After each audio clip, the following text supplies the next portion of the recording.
With a news update on WHTC Holland's Cool FM, I'm Gary Stevens. It looks as if Holland Township has found its new operational leader.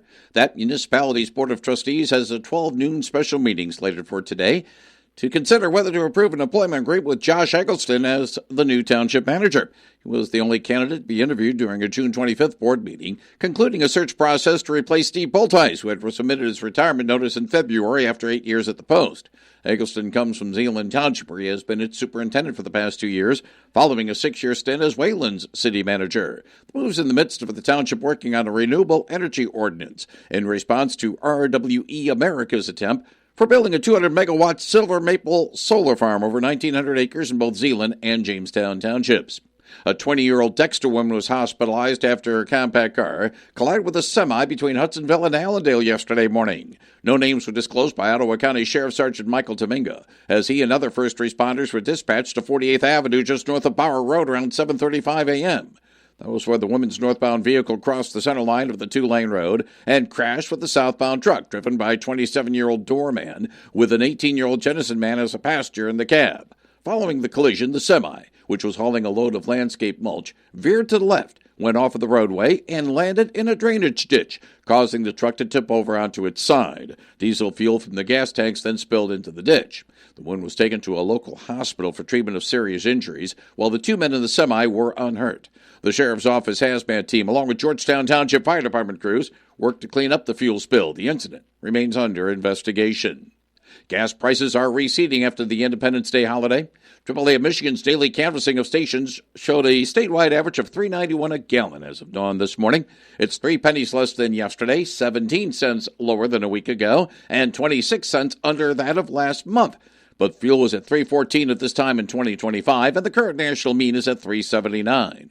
Adrian Woodland with the Auto Club Group in Dearborn says it's about time the drop in worldwide crude oil prices was reflected with what motorists are paying at the pump. Well, we've seen declining crude oil prices at least for the last week or so, and so I think it's finally starting to catch up with a lot of the local retailers, especially with, everyone filling up ahead of the holiday last week. Along the lakeshore, Ottawa County's 373 average is 6 cents less than neighboring Muskegon County, 18 cents below that of Kent County, and 21 cents cheaper than Allegan County.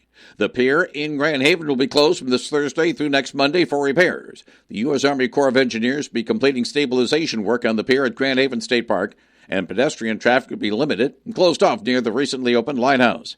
Crews will place roughly 300 tons of 5 to 10-ton armor stones at the end of the south pierhead to provide more protection for the pier and stabilize loose sheet piles. The U.S. Army Corps of Engineers says the armor stone placement is a critical interim measure to protect the integrity of the south pierhead. The 151-year-old lighthouse opened to the public weeks ago for the first time in over a decade after repairs.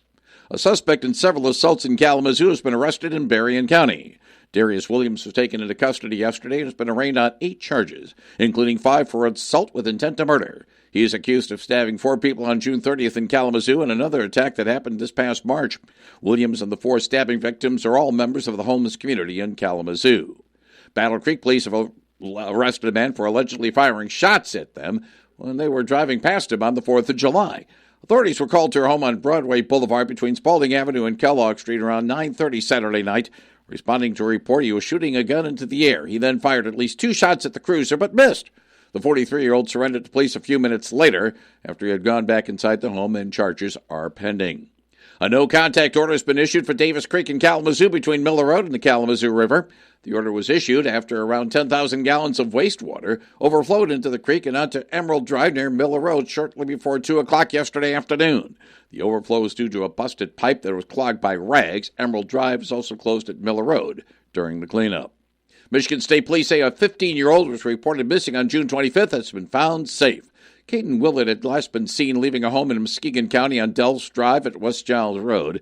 Troopers asked the public for help finding Willard on Friday. Now, while the circumstances surrounding this discovery were not disclosed, authorities are reminding people that anyone who harbors, hides, or helps a juvenile runaway will face legal consequences.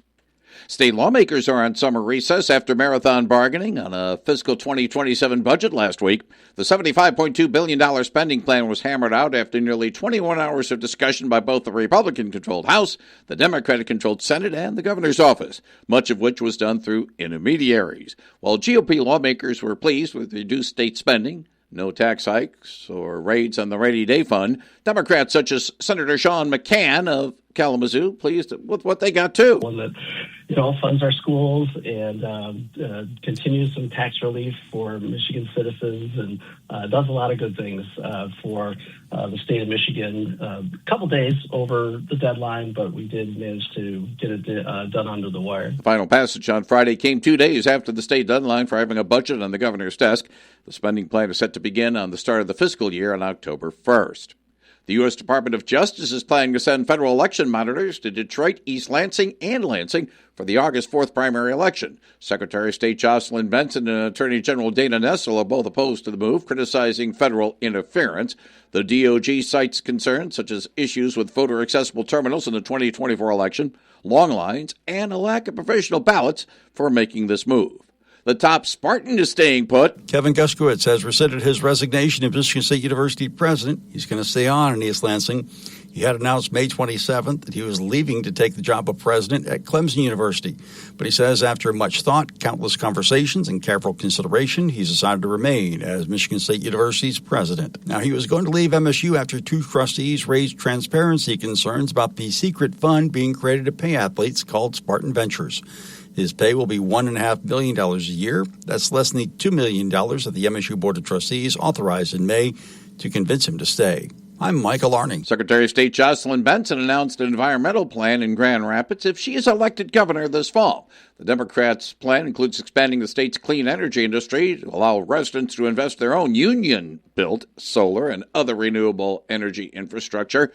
Also includes modernizing aging water infrastructure and implementing guardrails to hold utilities and corporations accountable. Benson is facing Genesee County Sheriff Chris Swanson for the Democratic nomination on the August 4th primary. A Michigan State police trooper is recovering after he was injured when a drunken driver hit a couple of squad cars around 2:30 on Saturday morning on Dort Highway near Francis Road in Flint. One trooper was inside his vehicle. The second was placing flares outside when the incident occurred. The suspect, a 29-year-old man in the Genesee County Jail, driving without a license or insurance, and he has a probation violation warrant from Lapeer County. Idle last night after Sunday's 6-3 win over the Texas Rangers in Arlington. The Tigers host the Athletics at Comerica Park in Detroit this evening, with coverage from Dan Dickerson at 6:15 p.m. on WHTC Holland's Cool FM. Idle last night after Sunday's 6-4 win over the visiting St. Louis Cardinals at Wrigley Field in Chicago. Nico Hoerner and the Cubs battle the Orioles in Baltimore this evening. Different times of year do feel different. I think it's more exciting, leave it out there. Obviously, this is every time of year is big, but it's a time of year where teams are kind of deciding what direction they want to go, and you want to seize every opportunity within that, and I like where our group's at right now. Idle last night after Sunday's 7-6 win over the Guardians in Cleveland. The White Sox are home to the Boston Red Sox at Rate Field in Chicago this evening. Idle last night after Sunday's 6-4 loss to the visiting Lake County Captains. The West Michigan Whitecaps entertain the Fort Wayne Tin Caps at LMCU Ballpark in Comstock Park this afternoon. Get the latest news anytime at WHTC.com.